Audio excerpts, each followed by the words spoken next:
First off, the tree trunk needs to be fairly level for our decorative roof. Of course, we've sped it up, but it took about 10 minutes. For extended work or long-term exposure, carbon-filtered breathing masks are used. Ear and eye protection are super important. If you forget to put it on, you'll be reminded quickly. The tent is a lifesaver.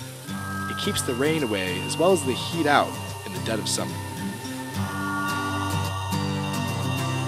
We used old school video cameras. The dust and wood chips can quickly gum up our equipment, and that kind of ruins things. The older and more obsolete cameras tend to be less sensitive. The wood for the roof was found on the side of the road. In other words, repurposed. Most anything you find on the side of the road is fair game.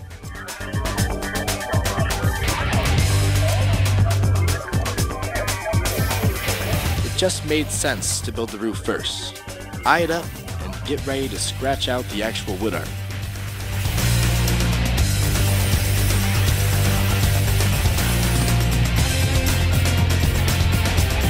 This is actual roof sealing. It'll help keep the rot and mold away.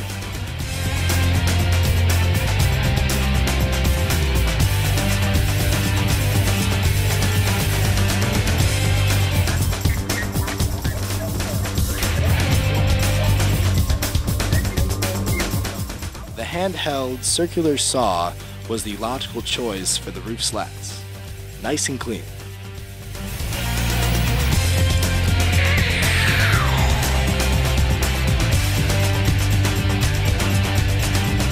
Oak wood is sturdy enough. It's going to take quite a few years for this thing to break down.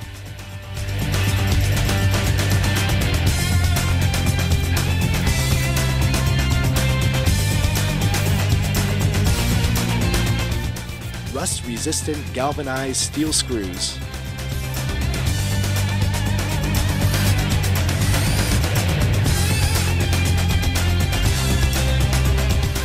more galvanized screws. There we go. The roof came out pretty level and pretty smooth, and people like smooth.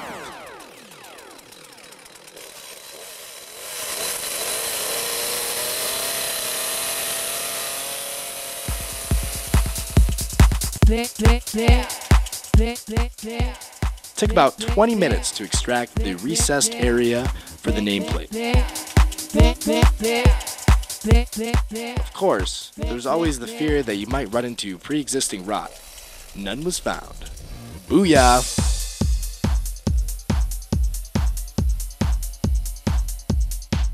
Or if you're really unlucky, you run into an old nail or screw, and that can really screw things up. As far as the video work goes, it was a solo job, kind of a lot of stationary shots here.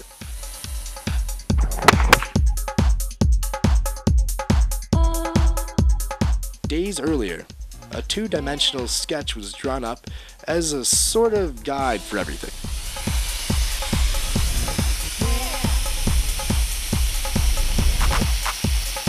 We plug in for the etching or the grinder work.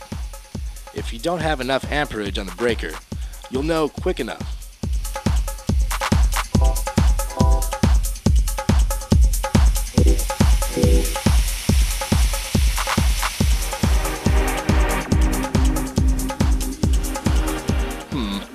Smells like a forest fire at this stage.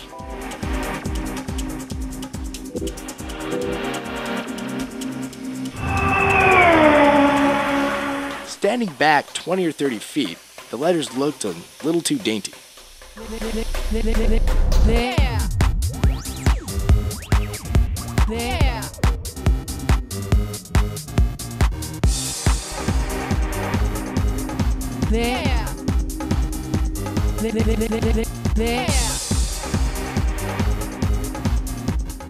We attach one last wood slat to run the melting snow and rainwater away from the structure.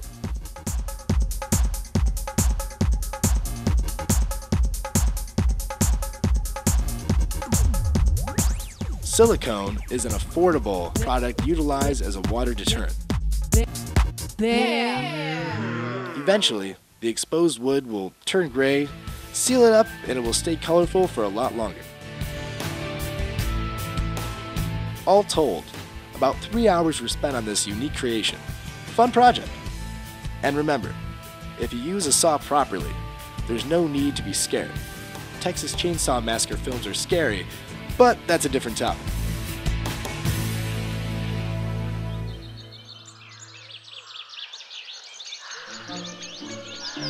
Good thing this is a strong structure. The kids seem to be fascinated by its makeshift jungle gym potential, as well as the camera. See you next time.